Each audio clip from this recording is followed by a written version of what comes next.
வணக்கம் நண்பர்களே, இன்றைக்கி நம்ம பார்த்தீங்கன்னா Chennai to Coimbatore 3 days trip கிளம்புறோம். கேரன்ஸு ஐஎம்டி. இது வந்து பார்த்தீங்கன்னா கியர் இருக்கும், பட் கிளச் இருக்காது, பட் பிரேக் ஆக்சிலேட்டர் மட்டும் தான் இருக்கும். சென்னை டு வண்டி வந்து புது வண்டி, 3 days ட்ரிப்பு எடுத்து 1 year தான் ஆகுது.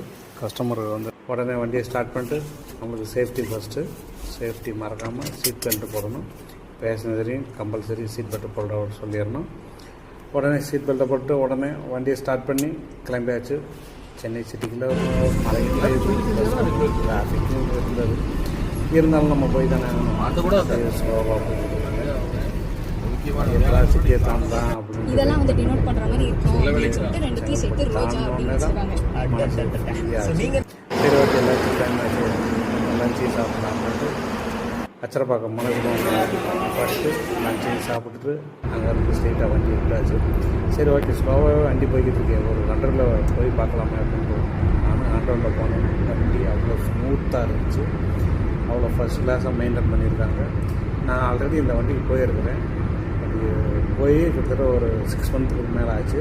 ரவி நீங்கள் தான் வரணும் அப்படின்னாங்க. சரி சார், கண்டிப்பாக நான் வர்றேன் அப்படின்ட்டு எடுத்துகிட்டு நான் கரெக்டாக உளுந்தூர்பேட்டை டோல்கேட்டெல்லாம் தாண்டி போய்கிட்டு இருந்தேன். சரி, ஓகே, எங்கே நிப்பாட்டலாம், ஏதாவது டீ இது ஸ்நாக்ஸு சாப்பிட்லாம் அப்படின்னாங்க. சரி சார், ஓகே, நிப்பாட்டலாம் அப்படின்னும்போது சரி, ஓகே, சேலமே வந்துருச்சு சார் அப்படின்னு சேலம் தாண்டி சரவணம் ஒன்று இருக்குது, அங்கே நிப்பாட்டி கொஞ்சம் ரிலாக்ஸ் ஆகிட்டு கஸ்டமர் டீ இதெல்லாம் சாப்பிட்டு ஓகே, இன்னும் ஒரு 1.5 hour கோயம்புத்தூர் ரீச் ஆகலாம். நேரம் அங்கேருந்து கிளம்பி அப்படியே கோயம்புத்தூரில் என்ட்ரு ஆகிட்டு நம்ம ஜிடி நாயுடு வேறு ஃப்ளேவர் போட்டுருந்தார அதில் ஸ்ட்ரைட்டாக வண்டியை விட்டாச்சு. கிட்டத்தட்ட அவ்வளோ ஃபஸ்ட் கிளாஸாக இருந்துச்சு. நம்ம கோயம்புத்தூர் எலக்ட்ரானிக் சிட்டியில் போகிற மாதிரி இருந்தது. அவ்வளோ பிரம்மாண்டமாக சூப்பராக இருந்தது.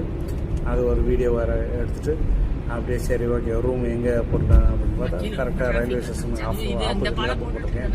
டேரெக்டாக ரயில்வே ஸ்டேஷன் போயிருந்தேன் அப்படின்னாம சரி, ஓகே, எங்கடா ரயில்வே ஸ்டேஷன் கீழே இறங்குமா, ஏன்னா ஃபஸ்ட் டைம் நம்ம ரயில்வே ஸ்டேஷன் கீழே இறங்குமா அப்படின்னு நானும் ஸ்லோவாகவே நார்மல் ஸ்பீட்லேயே போனேன். ஒரு கட்டிங் இருந்துச்சு, ரயில்வே ஸ்டேஷன் கீழே போகலாம் அப்படின்னு உடனே நான் லெஃப்ட் எடுத்துகிட்டு கரெக்டாக அதுவும் பார்த்தீங்கன்னா ஜிடி நாயுடோட மியூசியத்துக்கிட்டே கீழே இறங்குது. ரயில்வே ஸ்டேஷன் கீழே தனியாகவே இறங்குது. அதனால் நீங்கள் தைரியமாக மேலே ஏறி கீழே எங்கே வேணாலும் இறங்கலாம். அப்படியே இறங்கிட்டு அப்படியே பார்த்துக்கிட்டு போகும்போது ஃப்ளைஓவர் அவ்வளோ சூப்பராக போட்டிருக்காங்க. உண்மையிலே வேறு லெவலு. நம்ம பெங்களூரில் தான் அவ்வளோ லென்த்து பார்த்தோம், ஆனால் நம்ம கோயம்புத்தூரில் பார்த்தது அவ்வளோ சூப்பராக இருந்துச்சு. நம்ம நெக்ஸ்ட் வீடியோவில் பார்க்கலாம்.